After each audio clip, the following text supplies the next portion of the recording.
Now, Eustace, you're a veteran, and I'm a veteran. And I know when I went in the service, I was just about as patriotic as anybody could possibly be.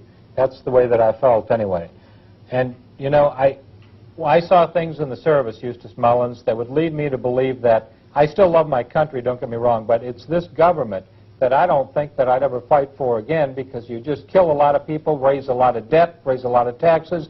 I come back, the people are far worse off than they ever were before, and we seem to be enslaving ourselves. Is this true, or am I imagining things?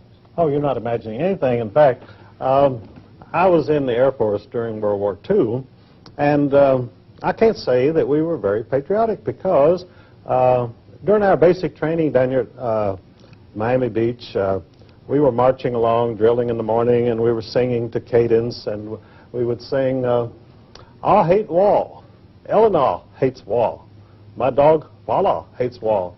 And all we did was make fun of these phonies in Washington, you see. So I can't say that we were that patriotic.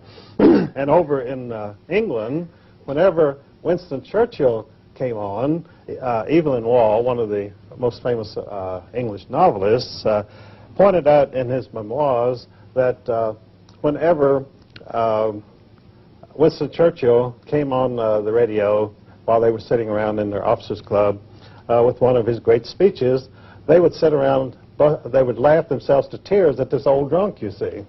Whether, apparently he didn't inherit the taint, but anyway, he was always a little goofy. And he was really a drunk. If he didn't have his 2 quarts of whiskey a day, he really didn't know where he was. And during the great Blitz of London, most people thought he was, you know, being very brave, staying in London during the Blitzkrieg. Well, that's where his 2 quarts of whiskey were. Well, he was 8 stories down. They built him a special shelter, 8 stories down in the ground, a very comfortable room, and he was liberally supplied with whiskey. And in fact, they used to show this room, but a historian named David Irving did a new biography of Winston Churchill. And he was an establishment historian. He was published by Macmillan, which is owned by the Rothschilds. And so he sent this new biography of Churchill to the offices of Macmillan, in which he went in at some length about how this old drunk slept out the war in this special room underneath London. And they said, oh, no, you can't print that. And he said, well, that's the key to my whole biography. And so they said, well, goodbye. And they refused to print the book. And he finally got it out on his own, and he started touring and lecturing on some of his discoveries, with the result that Canada officially banned him from entering Canada. That's a very dangerous person, because he was telling the truth about Winston Churchill. And they have riots when he speaks, you know, and it's all very exciting. We're talking with Eustace Mullins today, ladies and gentlemen, and this is the book. It's The World Order and it's about our secret rulers. It's extremely, extremely important that we understand what is happening in America today, because we do have a $4 trillion debt. The nation is on its way down. We've become a third world entity. And we used to be the finest, the strongest, the most industrialized, the #1 nation in the world. And our education system also used to be the very best. We're having severe problems, ladies and gentlemen, and that's why Bobby Lee is here today with Eustace Mullins, one of the patriots and the heroes of the truth and the Jeffersonian philosophy of government. So this is the book that I think that you must have in your possession in order to become educated about the world order. The business of America, what really, when we're talking about the business of America, what is the business of America? I thought it was for little businesses to be able to start and to work hard and to progress, and for a small family to be able to build themselves up and become financially successful and with morals and ethics, and everybody work for the common good. Is that the way that business is done in the government today? No, that's the myth. But we, unfortunately, you and I are talking here today about the reality. We could talk about myths all evening if we wished, but if we're going to talk about reality, then we have to say that this is a soap opera from Hollywood, the American dream. What we are facing today is the American nightmare, a wholly owned colony dictated to by aliens in which the chance of a young person today of making it is almost nil, unless he happens to be a scion of one of the insider world order dynastic families, as George Bush was.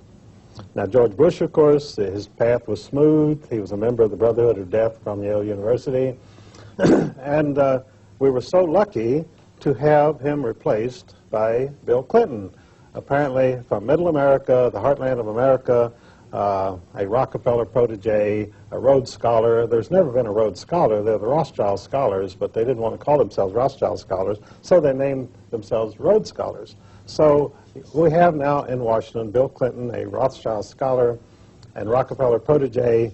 You know, the Washington Post on June 21st explained the sudden meteoric rise of Bill Clinton when you had all these people contending for the presidential nomination in the Democratic Party, and they all looked equally qualified, they all looked equally stupid, and which would satisfy the American people. And they were all lawyers. And they were all lawyers, and they were all proteges and insiders. You had Albert Gore, whose family has lived off of largesse from Arm & Hammer for many years, the founder of the Communist Party of the United States, and this has all been printed in the Washington Post and many other places.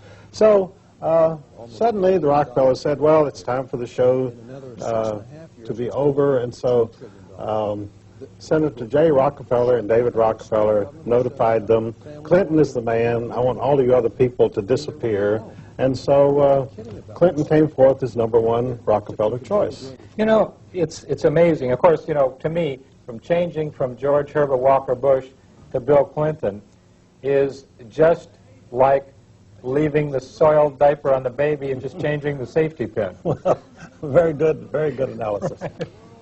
But it was money bought and paid for, as you know, and Jackson Stevens loaned Bill Clinton $2 million, and that was back in, I believe, around February or so, and Bill Clinton was really kind of almost getting down towards the bottom of the heap of those 7 individuals that at first had decided to run for President of the United States on the Democratic ticket. And all of a sudden he had this money. He came into Georgia. He had 26 people that he employed as far as being front people. And pretty soon he took Georgia in the South, and he was well on his way. And I think that was pretty close to it. But he was bought and paid for, you're saying.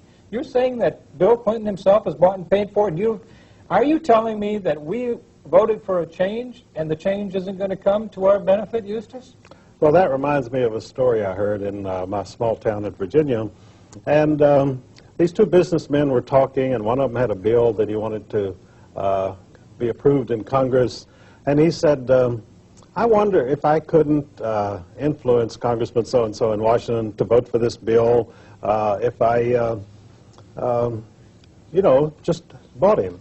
And the other man said, don't be ridiculous. That's the most insulting thing I ever heard of. He said, Congressman so-and-so was bought and paid for long before he ever got to Washington.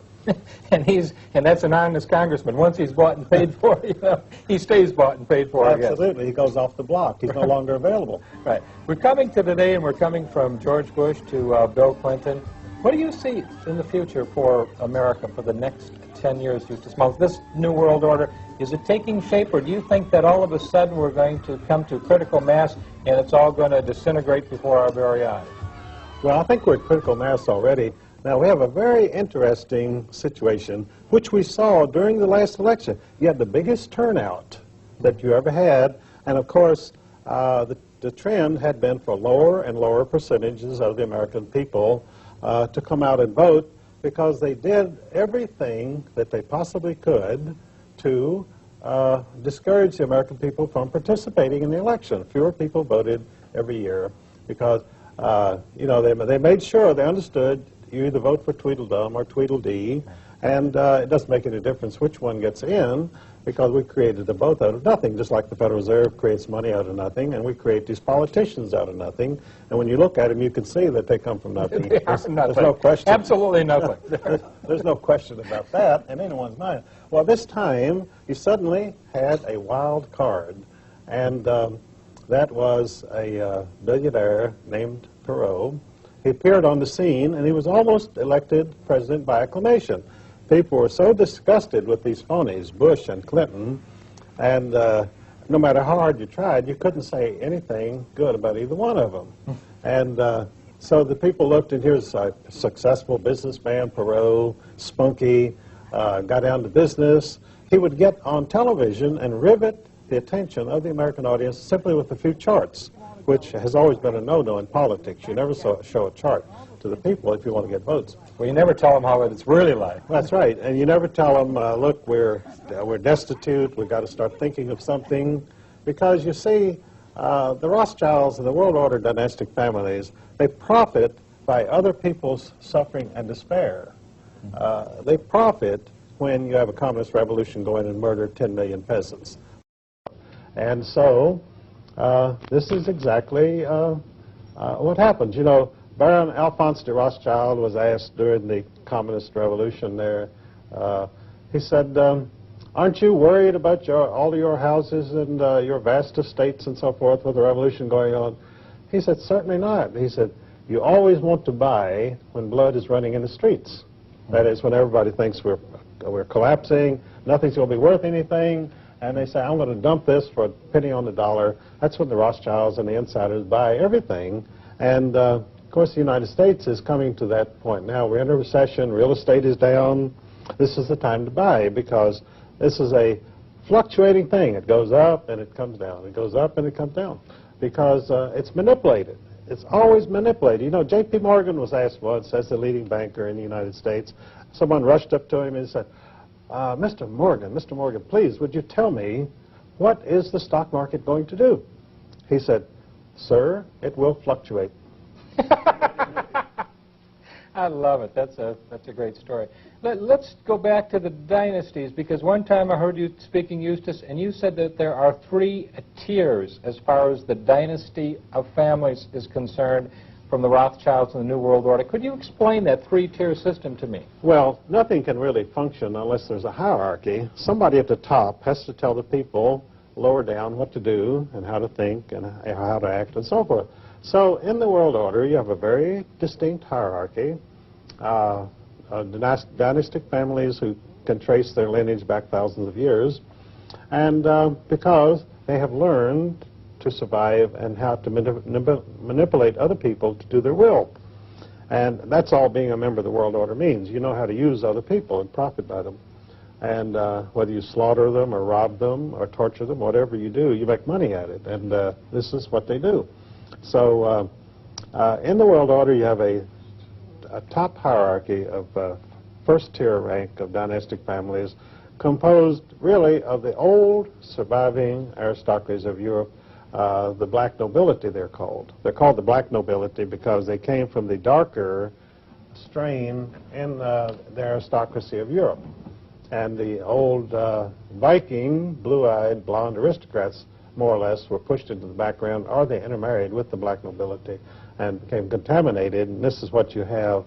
Of course, the surviving royal family in Europe today is the royal family of England, and they have been black nobility since the 12th century, when the Este family of Italy married into the British royal family. So the first rank, first tier is the old aristocracies of Europe, plus what they call their Hofjuden, which are the Rothschilds and families of that nature, who are able to raise money for them and keep them functioning. Now, in the second tier of world dynastic families, the world order, you have the families who themselves are enormously rich and powerful, but their duty is to serve as courtiers to the first tier of dynastic families. And people in that category are the Rockefellers, the Harrimans, the Morgans, and so forth. Now you have a third tier of dynastic families who serve the second tier. They're never allowed to approach the real top people in the first tier, but they can only serve through serving the second tier. And these are families like the George Herbert Walker Bush family. George Herbert Walker was president of W.A. Harriman Company, and the Bush family's entire career in banking was to serve the Harriman interests, who in turn served the Rothschilds. So that's why I began to use the term about Bush as a dynastic family in the world order of the third tier. And it was picked up, and I see it popping up everywhere. They say, George Bush is a third tier family. They don't even know what they're talking about. They don't explain it because they don't know how to explain it.